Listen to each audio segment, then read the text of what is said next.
Dude, now is the time to start preparing yourself for next month's fusion, god damn it. And let me tell you something, I am woefully unprepared. This is the full extent of the food champions I have ready to go on my entire account. My account's only 4 months old, so I don't have that many brews or chickens just lying around.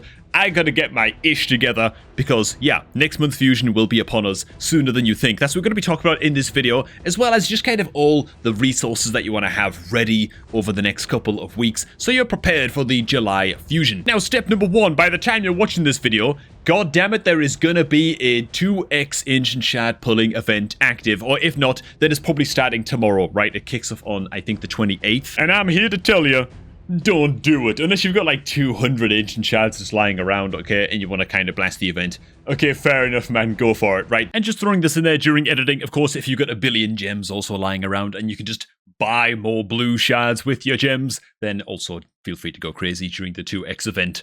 Yeah, small caveat, but I thought that I'd mention that. But you want to have at least like 50 ancient shards in a stockpile ready for the fusion. Okay, 60 to be safe. More if you can, okay, but 50 is the bare amount of ancient shards at a minimum that you want to be holding on to for the July fusion events. In addition to that, you generally need, at a minimum, to even consider taking part in the fusion events, 5 sacred shards, right, to get through the summon rush event. I'm sitting at 2 right now, which means I'm not pulling any shards at any point anytime soon. I'm just going to hold on to everything for the July fusion because 2 sacred shards is really not enough to get me through the summon rush event, at least without having to pull like 2,000 of my mystery shards to make up the rest of the points for the fusion fragments. So I'm definitely not going to be pulling anything. But the TLDR is, just really save your shards, especially your ancients, and don't be baited unless you have an abundance of ancients, don't be baited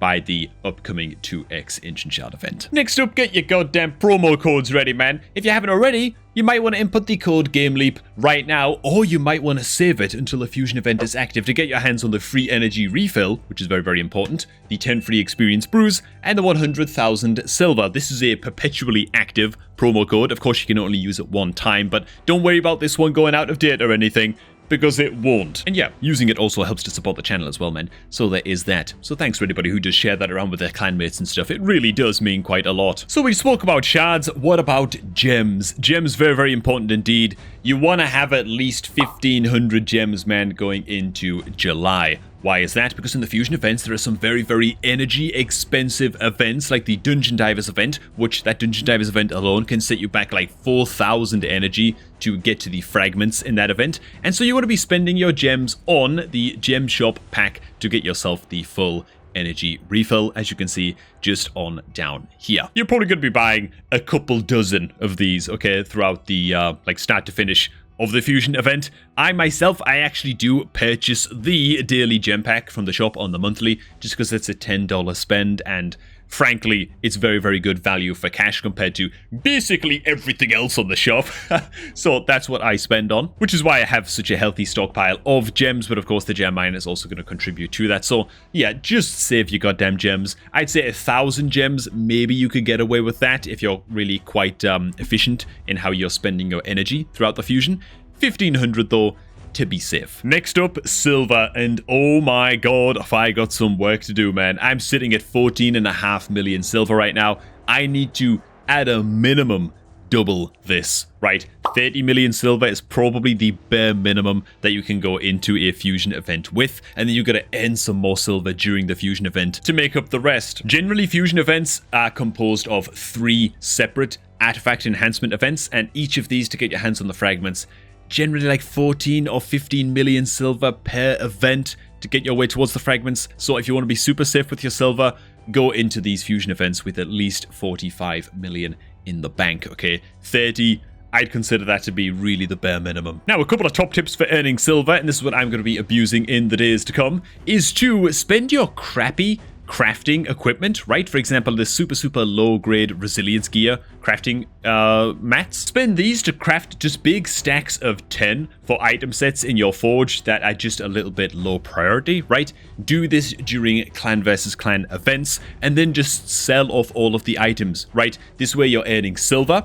You're also earning CVC points, right, during the clan wars, at least until the clan wars change with that future update. Who the hell knows what's going to happen then, you know? But yeah, this is just a nice way of just generating a good burst of silver from materials that are otherwise just kind of crappy and semi-useless to you, right? And me, what I'm going to be doing a whole lot of today is blasting the hell out of Spider. There's a Dungeon Divers event active currently, so I'm going to go ahead and just pick up some rewards on that. And Spider's Den is by far the best dungeon for earning silver, right? The cash silver reward is pretty nice. Most importantly though, artifacts that are accessories, right? Rings, especially banners, sell for a crap load of silver, dude. So unless it's really, really good and you want to keep it, sell it off and you're going to make a crap load of silver very, very quickly indeed. I think actually yesterday alone, I made like 5 or 6 million silver from just blasting the hell out of a spider for this Dungeon Divers event pretty rapidly, you know, so it's a very, very good source of silver to pump up your supplies before the July fusion. And just to prove the point, I was actually going to sell some of these artifacts off to show y'all, but these are actually both just really, really good. But look at this, man, the banner, which I'm going to be keeping because, I mean,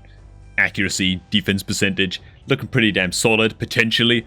Sells for 70,000 silver, and this 6-star ring, which I'm also going to be keeping just in case it rolls up into attack and HP percent, nearly 80,000 silver from the ring. So you can see how you can make bank very, very quickly indeed from Spider. It is really the juiciest way to make silver quickly. And especially because there is an artifact enhancement event active, man.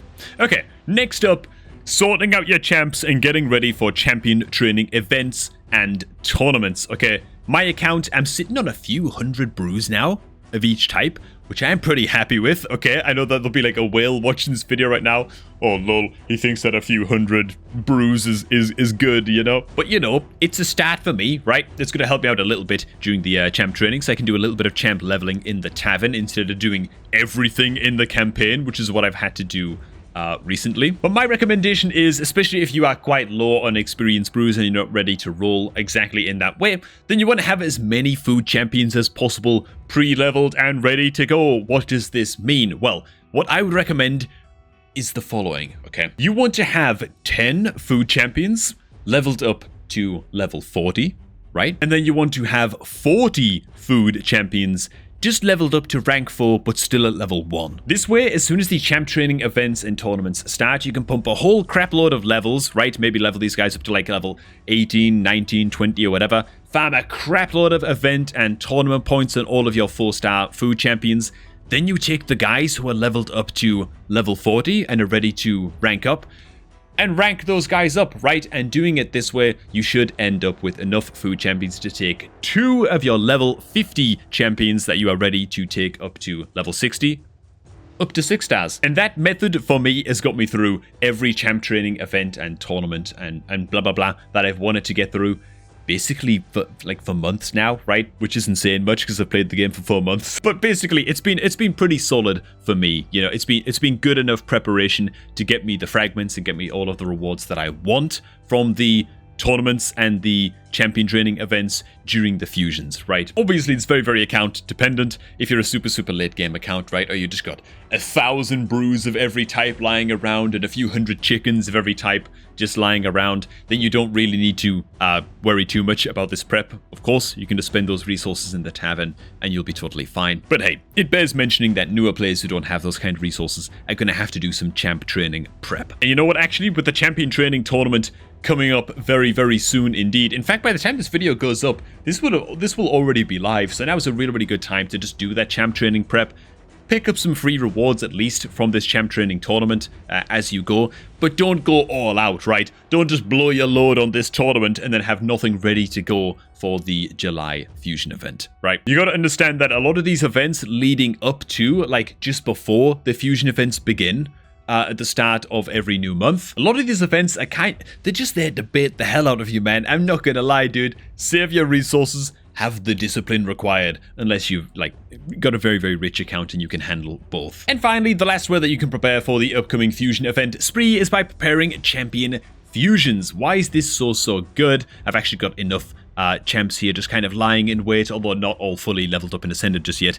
Ready to fuse Rock Beast, so that's the start at least, but of course, the more rare champs that you can fuse during Champion Chase events is just going to earn you free Champion Chase event points, right? Because in the Champion Chase event, it's not strictly about pulling shards, you can also earn event points from just fusing champs as well. So a cool way that you can go about this is actually using the Guardian Ring, which I'm not using it for this right now, but generally if I pick up any fusion champion, I just throw them into the Guardian Ring and just start leveling them up that way and just getting them ready for future fusions. I've just got a whole load of food champs in here right now, apart from Jaeger over here.